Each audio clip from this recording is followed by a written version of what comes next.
और लास्ट ये चीज़ एक और मन में विडंबना ये है जानने की आपसे कि जो बलि प्रथा पहले चल रही थी, ठीक है, उसमें जानवरों की, पंछियों की बलि देते थे, तो इसके बारे में आप क्या सोचते हैं? आजकल तो बलि प्रथा बाय लॉ सुप्रीम कोर्ट ने बंद कर दी है, लेकिन कुछ और धर्म की तो बलि प्रथा बिल्कुल चल रही है।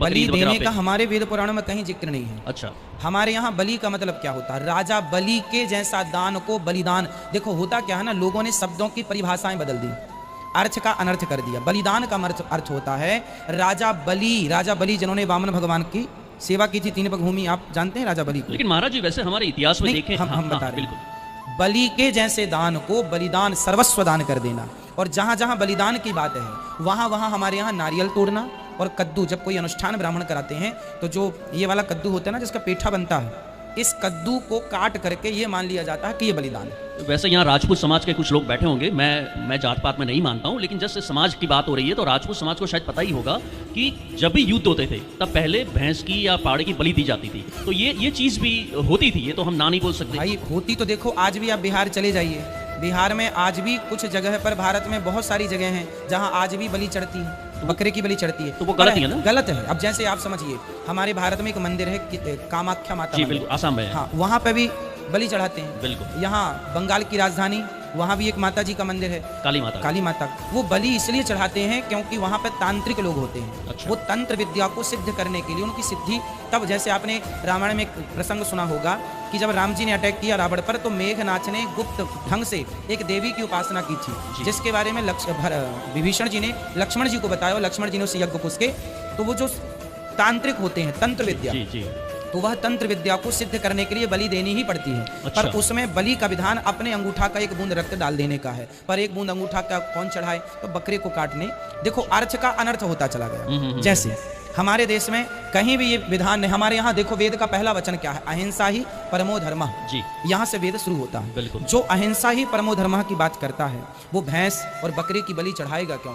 जो लोग मनमानी नहीं मानना बाप की, नहीं मानना शास्त्रों की, अब जो किसको भैया मानना ही नहीं है, तो भैया जो आप मन करे फिर वो करें।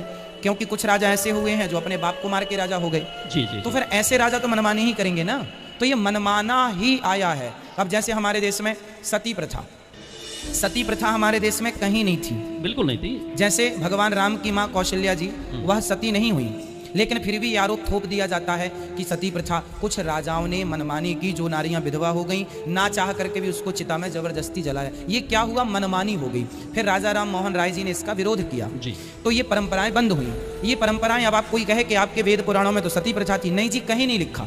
सती प्रथा थी पर इच्छा से थी, जिसको मन हो तो जाए, नहीं मन है तो नहीं जाए। जैसे पांडु के मरने पे माद्री तो सती हो गई, पहली पत्नी, दूसरी पत्नी, पर कुंती माता रह गई। तो जिसका मन है वो सती हो जाए, जिसका मन नहीं है वो सती ना हो। उसी प्रकार हमारे यहाँ कामाख्या मंदिर में जो बकरा चढ़ता है, वह मंदिर में माता जी को नहीं चढ़ता। चूंकि कुछ लोग अपनी विद्या को सिद्ध करने के लिए बलि मंदिर में चढ़ाते हैं, तो देवी जी बदनाम होती हैं कि माता जी बलि चाह रही हैं। जो अहिंसा ही परमो धर्म की बात करता है, वहाँ बलि को कैसे स्वीकार करेंगे? अगर मानव धर्म है तो आप खुद की बलि चढ़ाओ। हाँ, दूसरे की अपने अभिमान की बलि चढ़ाओ, अपने बुराइयों की बलि चढ़ाओ। काम, क्रोध, लोभ, मोह, हमारे अंदर देखो लाखों बुराइयां होती हैं। हम एक बुराई की रोज भी बलि चढ़ाएं तो मरने के पहले तक हम ही भगवान हो जाएंगे, आप ही महापुरुष हो जाएंगे, कोई बुराई ही नहीं बचेगी आपके अंदर। तो अपनी बुराइयां, अपनी बलि कोई ना चढ़ाकर बकरा पकड़ के ले आते हैं। क्या बिगाड़ा बकरे ने? हमारे सनातन धर्म में कहीं इजाजत नहीं है। भागवत जी में एक प्रसंग है, 5वें स्कंध के आखिरी में, हाँ, वहां पर एक प्रसंग है, 4th स्कंध के आखिरी में शायद, तो वहां पे प्रसंग है, प्राचीन बरही का उपाख्यान है। एक राजा थे प्राचीन बरही नाम के, वह यज्ञ करते थे, खूब सारी बलि चढ़ाते थे। फिर नारद जी ने उनको रोका था, ये क्या कर रहा है तू, नरक जाएगा।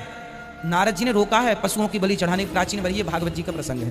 तो हमारे यहाँ तो नारद जी हो चाहे वेद पुराण हो, सब रोकते हैं, ये गलत, ये गलत।